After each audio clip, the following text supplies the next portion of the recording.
ആശാ വർക്കർമാർ ഒരു കേന്ദ്ര സ്കീമാണ്.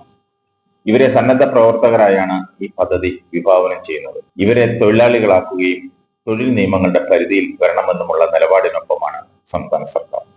കേന്ദ്ര സർക്കാരിനോട് ഇക്കാര്യം തുടർച്ചയായി ആവശ്യപ്പെടാം. 2007 ദേശീയ ആരോഗ്യ ദൗത്യത്തിന്റെ ഭാഗമായി കേരളത്തിൽ ആശാ സ്കീം ആരംഭിച്ചത്. 2016 1000 രൂപയായിരുന്നു ഓണറേറിയം.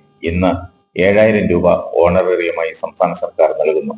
രാജ്യത്തെ ഏറ്റവും കൂടുതൽ ഓണറേറിയം നൽകുന്ന സംസ്ഥാനം കേരളമാണ്. ഓണറേറിയം കൂടാതെ 3000 രൂപ ഫിക്സഡ് ഇൻസെന്റീവും നൽകുന്നുണ്ട്.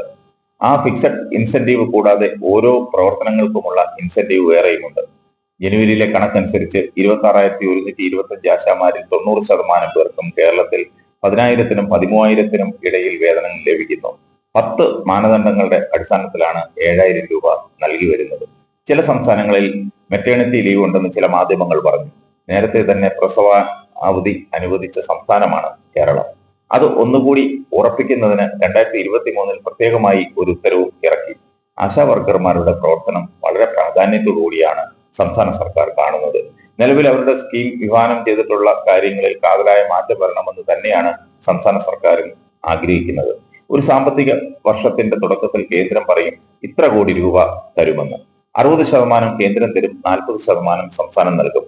ഇൻസെന്റീവ് കേന്ദ്രം മാത്രമല്ല നൽകുന്നത്. ഫിക്സഡ് ഇൻസെന്റീവും മറ്റ് ഇൻസെന്റീവും കേന്ദ്രവും സംസ്ഥാനവും 60-40 അനുപാതത്തിലാണ് നൽകുന്നത്. 100 കോടി രൂപ കേന്ദ്രം നൽകിയില്ലെന്നത് മാത്രമല്ല, ഇത് സംബന്ധിച്ച് തുടർച്ചയായുള്ള ആവശ്യങ്ങളിൽ അനുഭാവപൂർണമായ നിലപാട് ഉണ്ടായിട്ടില്ല. തൊഴിൽ നിയമങ്ങളുടെ പരിധിയിൽ ആശമാർ കൂടി ഉൾപ്പെടണമെന്ന ആവശ്യം കേന്ദ്രത്തോട് ആവശ്യപ്പെടാവുന്നതാണ്. ഒരു സംസ്ഥാനം കഴിഞ്ഞ ദിവസം പറഞ്ഞു എല്ലാം കൂടി 10,000 രൂപ ആശമാർക്ക് നൽകാമെന്ന്. അതിവിടെ ഒരു മാധ്യമത്തിൽ വലിയ ബ്രേക്കിംഗ് വാർത്തയായിരുന്നു. കേരളത്തിൽ 10,000-നും 13,000-നും ഇടയിൽ വേതനം ഓരോരുത്തർക്കും ലഭിക്കുന്നുണ്ട്. 14,000 രൂപ വാങ്ങുന്ന ആശാ വർക്കർമാരുമുണ്ട്. ഈ നിലയിൽ ഏറ്റവും കൂടുതൽ ഓണറേറിയം നൽകുന്ന സംസ്ഥാനം കേരളം മാത്രമാണ്.